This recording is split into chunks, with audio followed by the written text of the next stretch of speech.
हरे कृष्णा। तो सभी भक्तों को मेरा दंडवत प्रणाम। तो परम पूज्य गोपाल कृष्ण गोस्वामी महाराज ये प्रभुपाद जी के निकटवर्तीय शिष्यों में से एक थे। महाराज करुणा के एक मूर्तिमंत स्वरूप थे। जब बाल्यावस्था में राक्षसी पूतना एक माता का स्वरूप लिए भगवान श्री कृष्ण को मारने आती है, तो भगवान श्री कृष्ण उन्हें माता के रूप में स्वीकार कर आध्यात्मिक जगत में धात्री का स्थान प्रदान करते हैं। यह है भगवान श्री कृष्ण की कृपा, यह है भगवान श्री कृष्ण की करुणा। तो भगवान श्री कृष्ण की और श्रील प्रभुपाद इनकी अगर करुणा का मूर्तिमंत स्वरूप है तो वो है श्रील गोपाल कृष्ण गोस्वामी महाराज। महाराज अपने सभी शिष्यों से, ना कि शिष्यों से बल्कि सभी लोगों से बहुत प्रेम पूर्वक व्यवहार करते थे।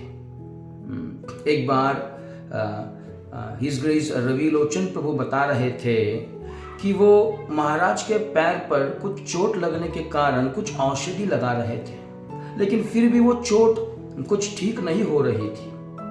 फिर रवि लोचन प्रभु वो कहते हैं महाराज जी से, महाराज अगर इस चोट पे हम सरसों का तेल लगाए तो मेरे हिसाब से ये चोट जल्दी ही ठीक हो जाएगी। तो महाराज कहते हैं अपने शिष्य से, ठीक है लगा दो।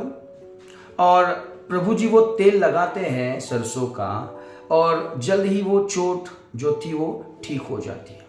उसके बाद महाराज जी अपने शिष्य रविलोचन प्रभु से बहुत ही प्रेम पूर्वक धन्यवाद कहते हैं। तो ये क्या है? ये नम्रता है जो महाराज अपने जीवन से हमें सिखा रहे हैं।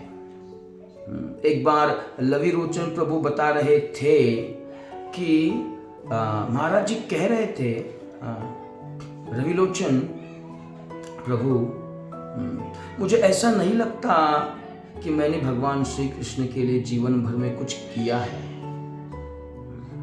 तो इसका क्या मतलब है? जो व्यक्ति अपने गुरु के लिए, भगवान श्री कृष्ण के लिए आजीवन प्रयास करते हैं, वह व्यक्ति कह रहे हैं कि मैंने जीवन भर भगवान श्री कृष्ण के लिए कुछ भी नहीं किया। इसका मतलब क्या है? यहां से हमें क्या सीख मिलती है?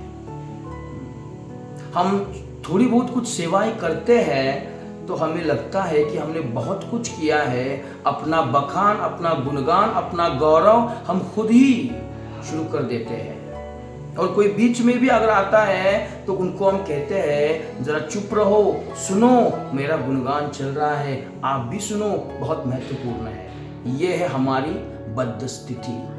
हम थोड़ा भी कुछ सेवाएं कर लेते हैं तो हमको अहंकार, गर्व आ जाता है। लेकिन महाराज जी कहते हैं कि मुझे नहीं लगता कि मैंने आजीवन भगवान श्री कृष्ण के लिए कुछ किया है।